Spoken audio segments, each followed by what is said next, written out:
आपल्यासोबत संवाद साधण्यासाठी वनमंत्री गणेश नाईक जी आहेत. दादा, खरं तर तुमचं टीव्ही मराठीमध्ये स्वागत आहे. आपण आज विविध विकास कामांची पाहणी केलेली आहे. त्यात महत्त्वाचं म्हणजे तुर्भे आणि खारघरला जोडणारा जो टनल आहे त्याची पाहणी आपण आता सध्या केलेली आहे. कितपत काम झालेलं आहे त्याबाबत काय सांगा? ते बघा, आता याची सुरुवातच झाली टनेलची. हाच टनेल साधारणपणे 2-2.5 वर्ष लागतील त्या पूर्ण व्हायला. ऐरोलीचा 3 महिन्यामध्ये सुरू होईल. सुरुवातीला ह्या टनेल व्हावा हे पत्र माझंच होतं 6-7 वर्षापूर्वी. तर माझ्या याच्यामध्ये तुर्भे खारघर होतं, तर हे जुईनगर खारघर आहे. एकूणच हे ज्यावेळेला होईल त्यावेळेला या शहरातून जाणारी वाहतूक ही बाहेरच्या बाहेर जाईल. त्याच्यामुळे जनतेला पण इथले आनंद वाटेल आणि बाहेरच्या बाहेर जाणाऱ्या लोकांना सुद्धा आनंद वाटेल. दादा, क्लस्टरवरनं आपण एक स्टेटमेंट केलं होतं. त्या स्टेटमेंट नंतर आपल्याच महायुतीतील काही नेते आहेत, मुंबईतील असतील किंवा महाराष्ट्रातील नेते असतील, त्यांनी एक स्टेटमेंट केलं होतं की दादा काही बडबड करतात. चालेल, मला त्याचे नो कॉमेंट्स.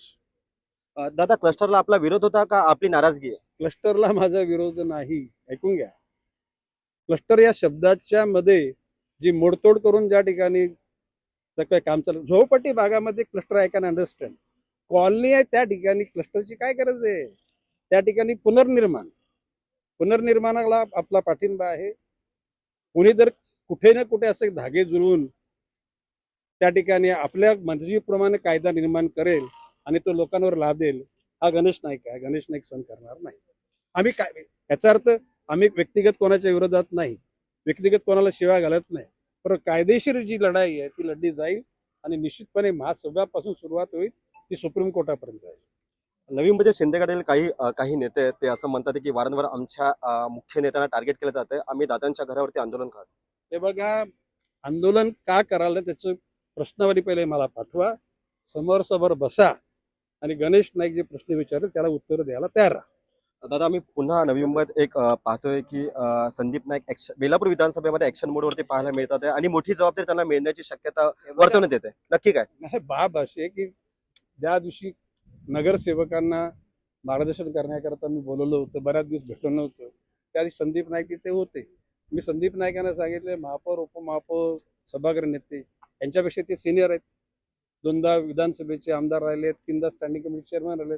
तुमच्या ज्ञानाचा त्यांना थोडा फायदा करून द्या. ओके, याच्या पलीकडे काय नाही. संदीप नाईकांना मोठी काय जबाबदारी मिळणार आहे का? आता ते पक्षाच्या नेतृत्वाला विचारा, मला नाही.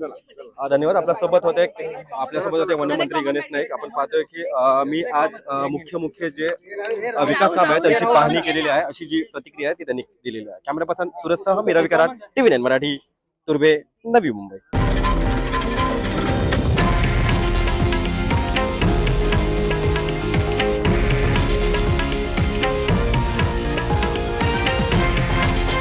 हे आहे देशातील नंबर 1 न्यूज नेटवर्क आणि आपण पाहत आहात टीव्ही 9 मराठी, एकमेव.